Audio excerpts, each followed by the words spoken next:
Hey, what's up, everyone? It is RC. Look, I remain pleasantly surprised. And first of all, you guys, most of you, I hope you guys know I've been MIA simply because I just been severely decimated.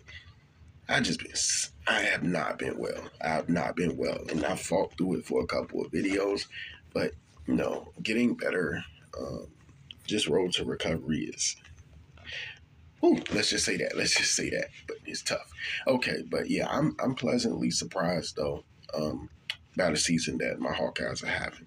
8-0, you know, went to Cancun, won both games against Rhode Island and BYU. The Rhode Island game was our first real.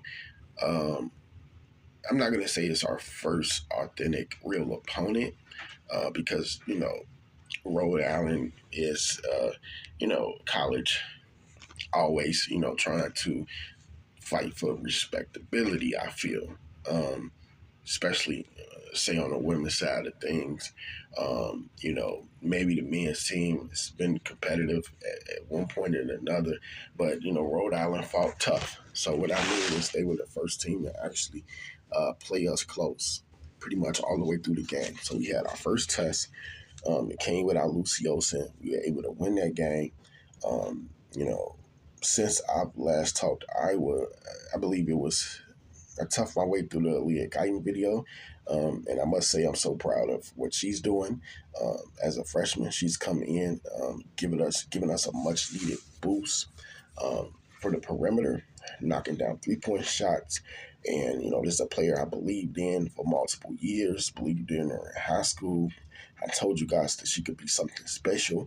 And, we're seeing it surface of what she could become. But we still must remember that she's coming off an injury, but she's looking really nice for us in a couple of games here. Her 3-point shot looks to be pure right now. But I want to say this. I feel like, and some of you guys are going to agree here, I believe that if we want to be able to beat Tennessee December 7th, because that's our next game.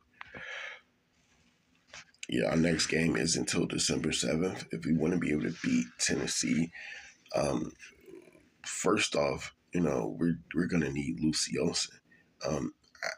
Because we've been turning the ball over so much because we don't have our lead guard that stabilizes the offense for us in terms of having a steady, conclusive ball handler who can limit mistakes. You're going to struggle against Tennessee if you don't have her. So I feel like it's almost imperative. I think, the gash, the laceration on her knee is getting better. I have a lot of catching up to do here. But I do think it's extremely important that we have her services. Could we win the Tennessee game without her?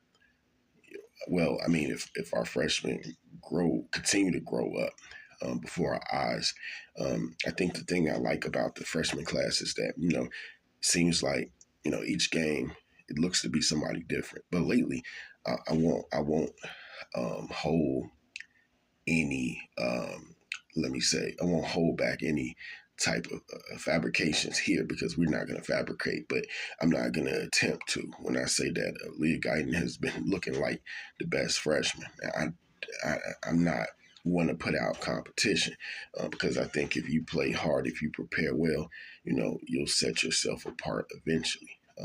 Tatum Mulaney is I said before Leah Guyton came back, she was my favorite freshman.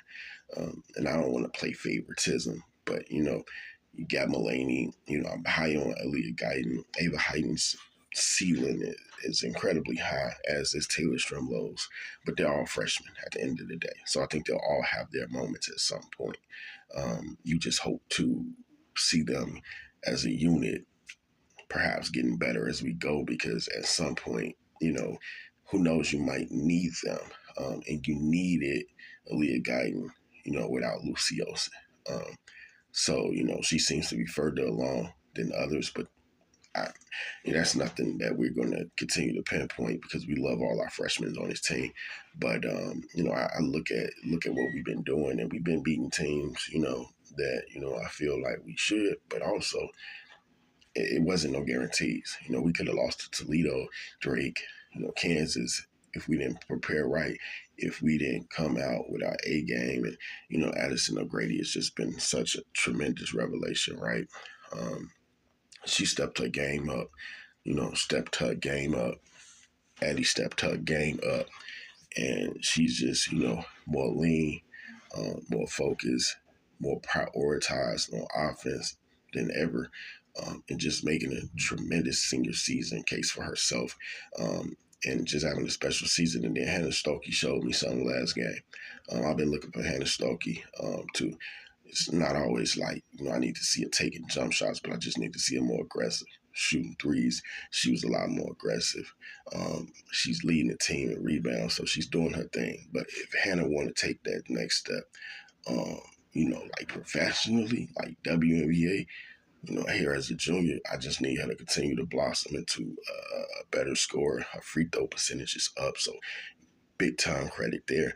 But as I watch Hannah, she's really, really good, but she just has to continue to get better, and better and better, especially if she aspires to play at the next level with the consistency, because again, we not doing competition against players, but if you stand out, you're gonna stand out.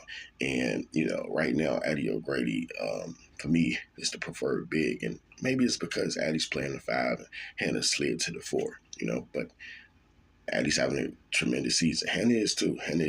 But I said the sweet spot for Hannah would be to average anywhere from 18 to 22 points a game. So right now she's like 15. So she got to get that scoring average up. But, hey, it's also all in the form of the offense, all in the scheme of the offense. And right now, this offense dropped my tablet.